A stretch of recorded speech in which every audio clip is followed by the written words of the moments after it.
The Atlanta Braves drop another tough win in a day game on Wednesday, losing to the Philadelphia Phillies 3-1, despite a great start from Charlie Morton. We'll talk about that, but we're going to go deep into the numbers on this bullpen. Are they really an elite bullpen, or are we overreacting to some of these blown saves? We'll go deep into the numbers there, and then I'll set you up for this huge series that the Braves have coming up this weekend against the New York Mets and what they have to do to get back in the NL East division race. All of that on today's episode of Lockedon Braves. So let's get into it. You are Locked On Braves, your daily Atlanta Braves podcast. Part of the Locked On Podcast Network, your team every day.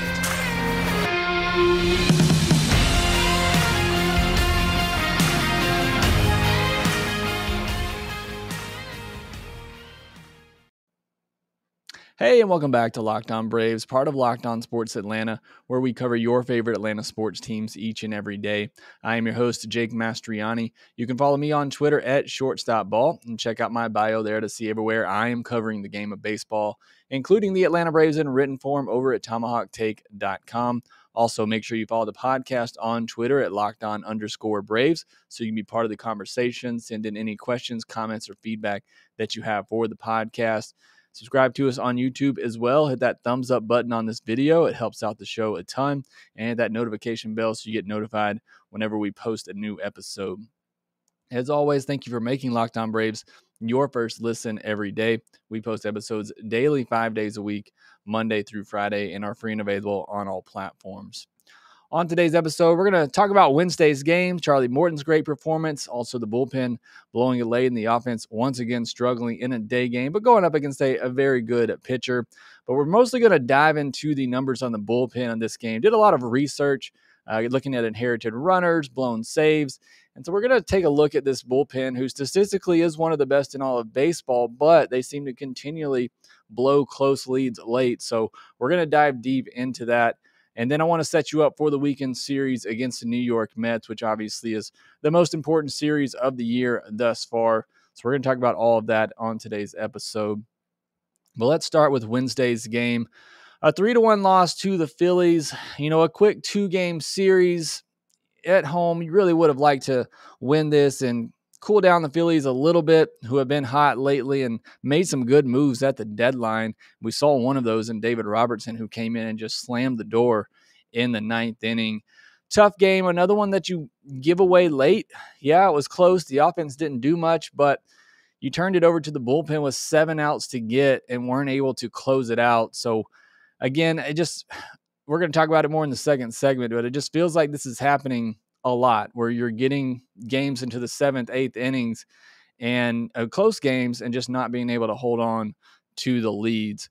Another day game loss, another day game which the offense can't get going. But I want to start with the positive here, and that was Charlie Morton. And he was fantastic on Wednesday. 6 2/3 innings, 3 hits, 1 walk. He did hit 2 batters, which he continues to do with that curveball. 8 strikeouts, 101 pitches.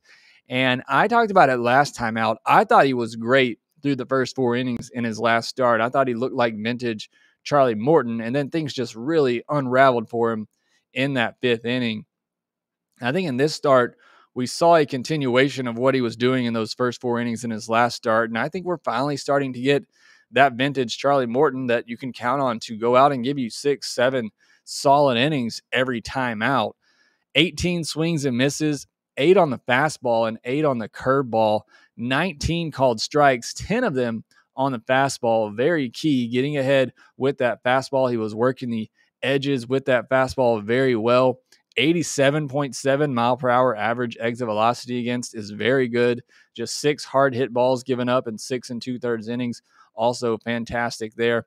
And no extra base hits allowed.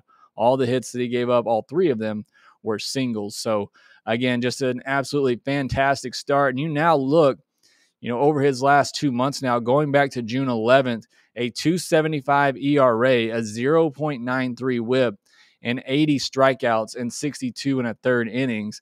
Again, I think, slowly but surely, we are starting to see that vintage Charlie Morton. And I think we oftentimes forget this guy broke his leg in the World Series, still coming back from that to begin the year.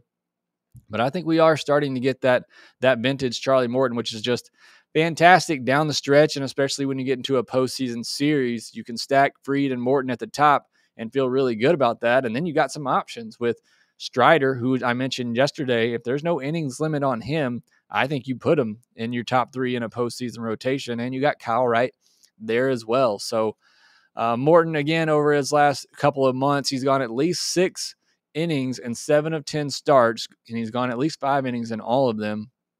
And he's given up 2 earned or less in 7 of his last 10 starts as well. Getting no run support, which is a problem. The Braves are just 5-5 in those starts and have lost 4 of his last 6 starts. So despite his good numbers, Braves have not been winning.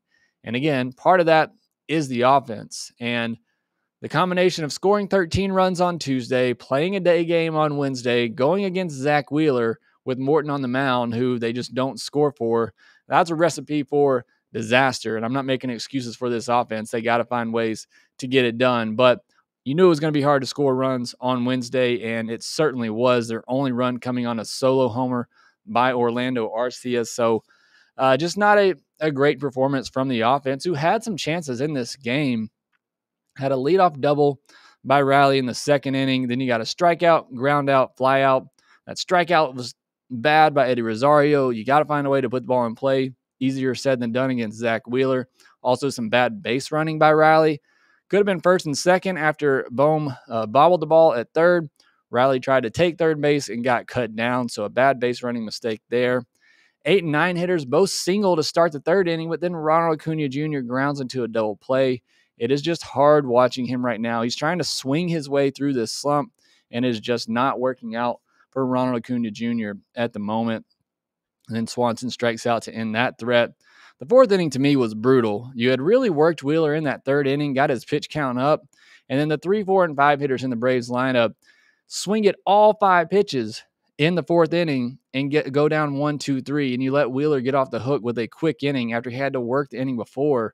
Again, same thing last time we saw in Charlie's start. You just have these innings where, you let the pitcher get off the hook in 5 pitches or less, and you go up there just swinging at everything. And I understand that's the Braves' strategy for a lot of these hitters, is to be aggressive, but have a little bit of a feel for how the game is going and be more cognizant of the starting pitcher you're going up against. And the inning that he just had, he had to throw a lot of pitches, had to work hard, and then you give him the relief he's looking for by just coming up there and swinging at everything, and he has a quick inning. It just frustrates me to no end when the Braves offense does that.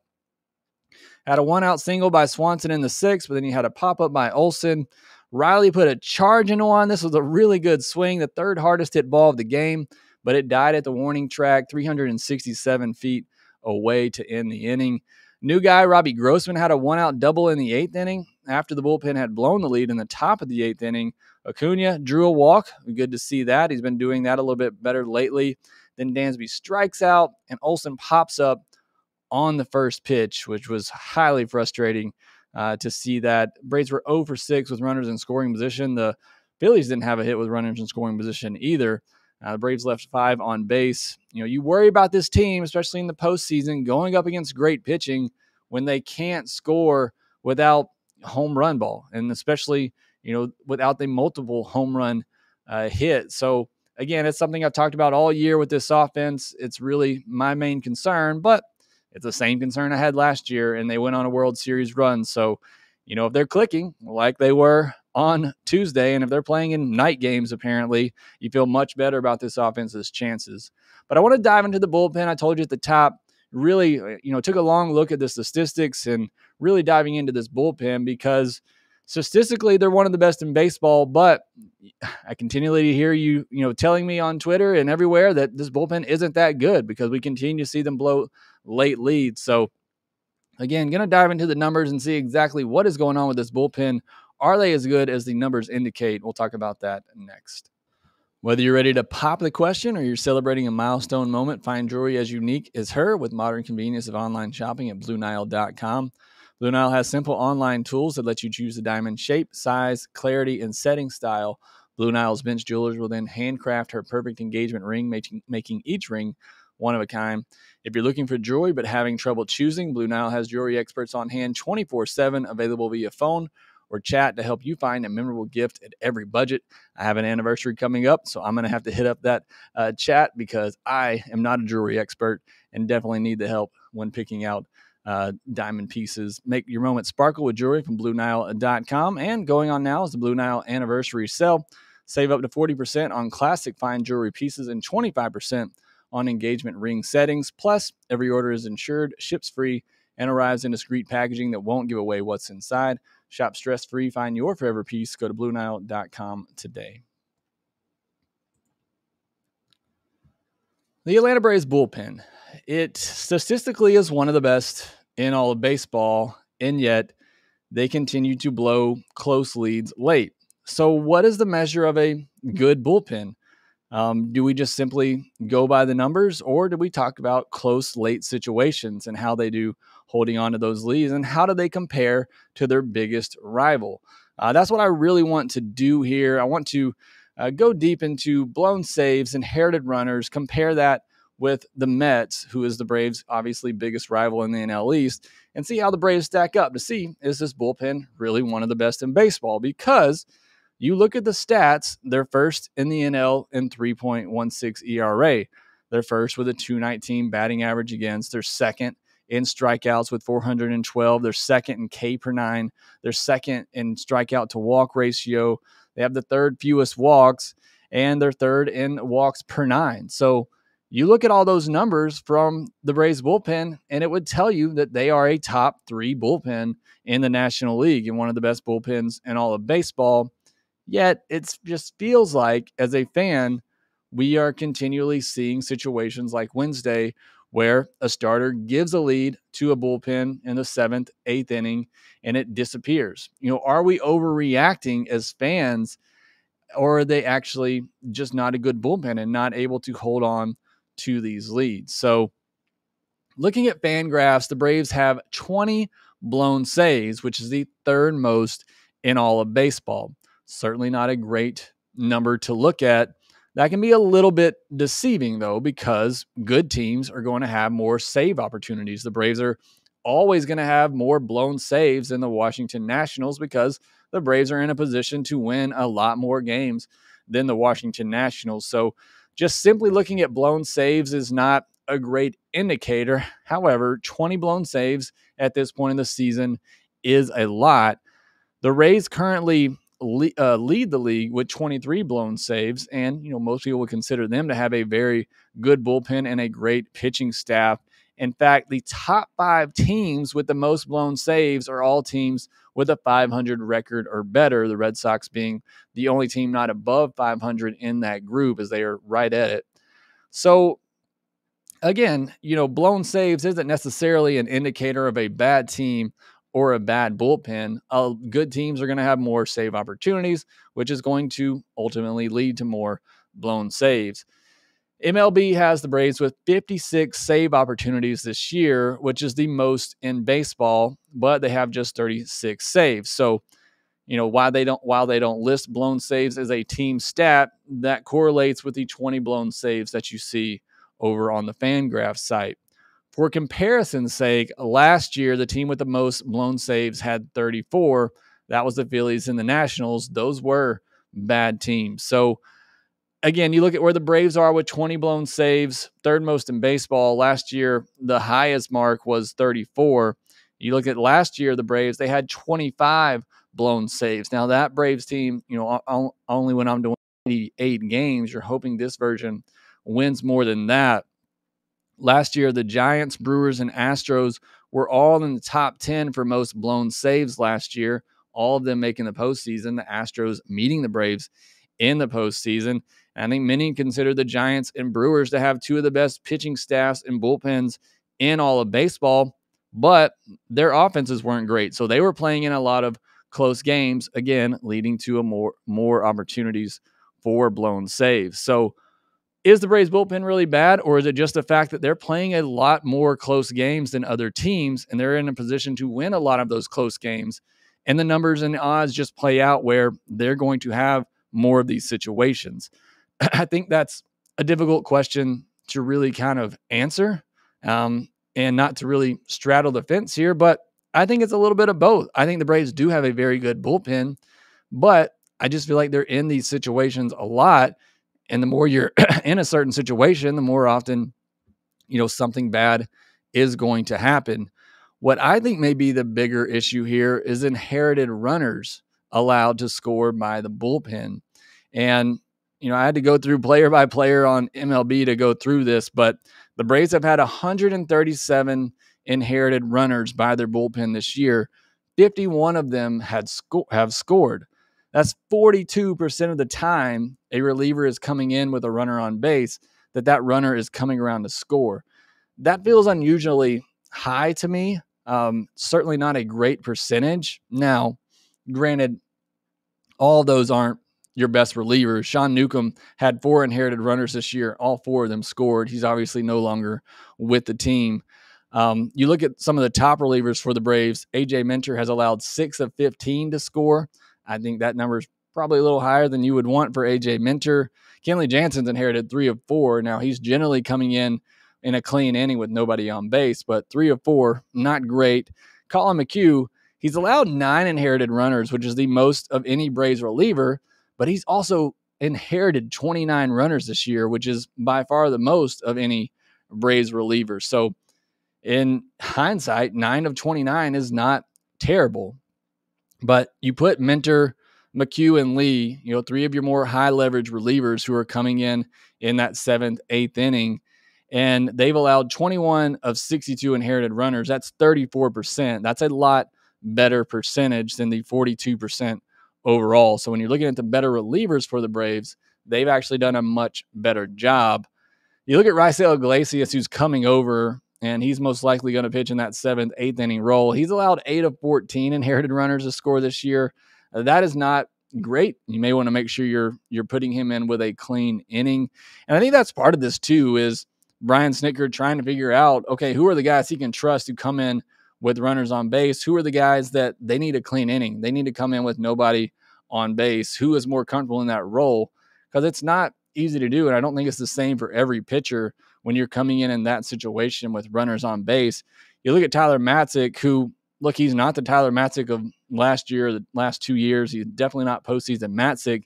He's only allowed 2 of 11 inherited runners to score this season. So I think he's somebody who you could bring in, to get a lefty late in a game with a runner on base and feel pretty comfortable about him getting out of that jam.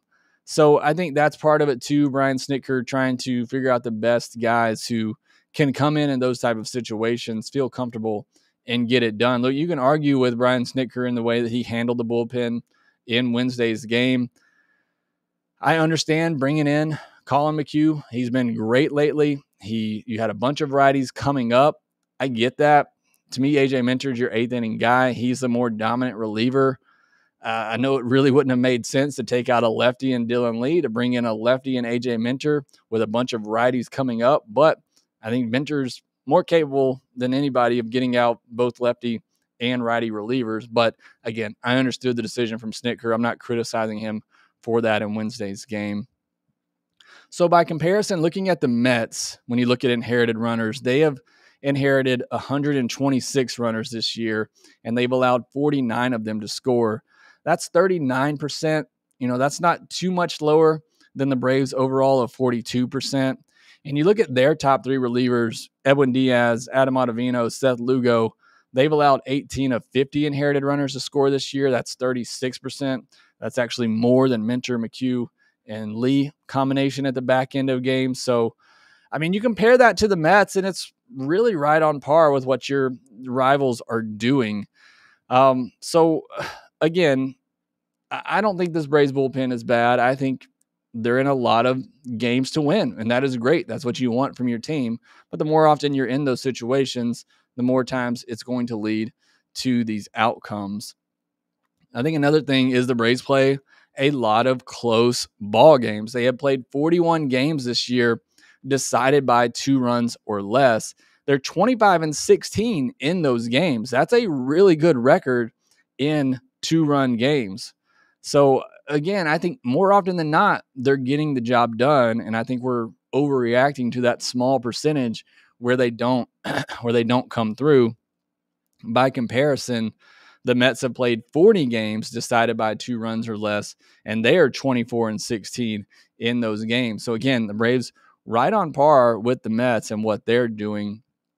Now you look at games decided by 3 runs or less, and the Braves have played 68 of those compared to 58 by the Mets. So again, Braves are playing a lot of really close games this year, 68 games decided by 3 runs or less. That's over half the games they've played so far. Again, the more times you're in those situations, the more times that you're going to have bad outcomes. It's just the way of the game. These guys can't be perfect every time out there. So again, I don't think this bullpen is bad at all. I think they've lacked some dominant arms in the back end of games. You've been using guys like McHugh, Chavez, Stevens, and even Lee, who's been great, and I still think he deserves to be in that group in the back end of games. But I think this bullpen is good. You look at blown saves. McHugh, he now leads the team with 5 blown saves. Kenley has 4. Minter and Will Smith each have 3. Lee has 2, and then O'Day, Strider, and Stevens each have 1. So it's kind of spread out. There's not really one guy that you can look at. They've all kind of had their bumps this year. But you look at AJ Minter. He's been in 47 games this year. He's allowed runs in 9 of those, and he's allowed multiple runs in 3 of 47 games that he's pitched this year. That is a really good percentage. Those are really good odds that when AJ Minter comes into the game, he's either going to put up a 0 or he's only going to allow 1 run. You look at Kenley Jansen, 39 games this year. He's allowed runs in 11 of those games, and he's allowed multiple runs in just 2 of those games. So again, a great percentage of the time Kenley Jansen comes in, he's not going to allow a run, or if he does, it's only going to be 1 run. Raisel Iglesias, he's pitched in 39 games this year. He's allowed runs in 9 of those. He's allowed multiple runs in 4 of those. So again, when you look back on the totality for these pitchers, percentage-wise and odds-wise, when they come in, they get the job done. I think it's a little bit of both. I think the Braves obviously have had trouble holding on to these leads late. And as a fan, as a team, you hope when your starter turns it over to the bullpen late in a 1 or 2 run game that the bullpen is going to be good enough to hold on to that lead. And more often than not, as we just showed, that is the case. The Braves are 25-16 in 2-run games. More often than not, they are getting the deal done. I just think they played so many close games, and it's so much more memorable for us as fans when they blow games like they did on Wednesday. It's easy to think that this bullpen isn't as good as they really are, but I do believe they are a good bullpen. I think they're just going to get better with Iglesias. I think for me, Iglesias makes it simple because when you get past the 6th inning, it's Iglesias, Minter, Jansen. Those are their roles. You can switch them up however you want to, but those are the 3 guys you're going to use from the 7th inning on. You don't have to mix and match. These guys can get out righties and lefties. You don't have to play the matchups necessarily, although you can do that with Minter and Iglesias in the 7th and 8th innings. But I think roles are more defined now, and I think that makes it a little bit easier on the bullpen when you know that, and a little bit easier on the manager and Snitker when you know that once you get to that 7th inning, it's Iglesias, it's Minter, it's Jansen. Those 3 guys should be closing out close games for the rest of the season and into the postseason. So hopefully that helps explain things a little bit more as far as this bullpen. And look, I think the overall numbers are a bit deceiving. I don't necessarily consider them an elite bullpen like the numbers may show out, but I do think this bullpen is very good, and odds show that when they come into the game, more often than not, they are getting the job done a high percentage of the times. Again, the only thing that really concerns me are those inherited runners. 42% of the time this year when a reliever hasn't come in with an inherited runner, they've been allowed to score. Would love to see that number go down a good bit. But again, overall, very good bullpen, getting the job done more often than not. All right, next, I want to set you up for this series with the Mets, obviously the biggest series of the year. We'll talk about that next. If you haven't tried Built Bar Puffs yet, you are depriving yourself of life's greatest joys, and they have a new flavor that you're going to love that includes cookie dough covered in chocolate. Let me introduce you to the new favorite, cookie dough chunk puffs. They have a light and chewy texture, real cookie dough chunks, and of course, they're covered in 100% real chocolate. All the joys of eating cookie dough without the hassle of making it, plus they're healthy for you. Cookie dough chunk puffs are only 160 calories, and they have a whopping 15 grams of protein in them. Run to built.com to snag a box for you and the family. It will be a great treat. Or you can find a really good hiding place and just hoard them for yourself, as I have done for my wife. What's great about Built is that all of their bars are made with collagen protein, which your body absorbs more efficiently and provides tons of health benefits. Eat something that tastes good and that is good for you as well. You're going to love the new cookie dough chunk pup. Whether you need a snack for your workout, a late night treat, or just need to grab a quick bite, Built is a perfect protein bar for you. And they taste better than a candy bar. So go to built.com, use the promo code LOCKED15 and get 15% off your order. Use promo code LOCKED15 at built.com. There is no underselling the importance of the series this weekend. It's 5 games against the New York Mets in New York, and the Braves enter that series 3.5 games back. I don't think it's dramatic to tell you that if the Braves are going to win this division, they have to come away with 3 wins this weekend, at least 3 wins this weekend. With the schedule that the Braves have coming up and compared with the schedule that the Mets have coming up, this is a very important series if the Braves are going to win this division. They cannot afford to lose this series and fall 4.5 games back in the division. So this is by far the biggest series of the year. Look, the Mets completely outplayed the Braves the last time these two teams met. I know the Braves were able to win the middle game, and they had a chance in the first one, but overall, the Mets just outplayed the Braves. So I'm looking for the Braves to bounce back here, have a really good series against the Mets, play good, clean baseball. If they play the type of baseball they're capable of playing, they give good at-bats each time they go up there, then they're more than capable of beating this Mets team and taking them down. Yes, you're going to have to face Scherzer and DeGrom in this series. It's whatever. You're going to have to face these guys eventually. You're going to have to face good pitching. Like the Braves went up against Brandon Woodruff and Corbin Burns in the first round of the postseason last year and came out on top. That was 2 of the best pitchers in all of baseball, Freddie Peralta as well in there, and they were able to come out on top. So the Braves know how to go up against good pitching and get it done. We need to see that more consistently in this series, having those consistent at-bats, not having at-bats like you had in the 4th inning on Wednesday where you just let the pitcher breeze through an inning and hardly make him work at all. You can't have innings like that and come away with a series win against the Mets. Looking at the pitching matchups, Kyle Wright versus Carlos Carrasco on Thursday rather.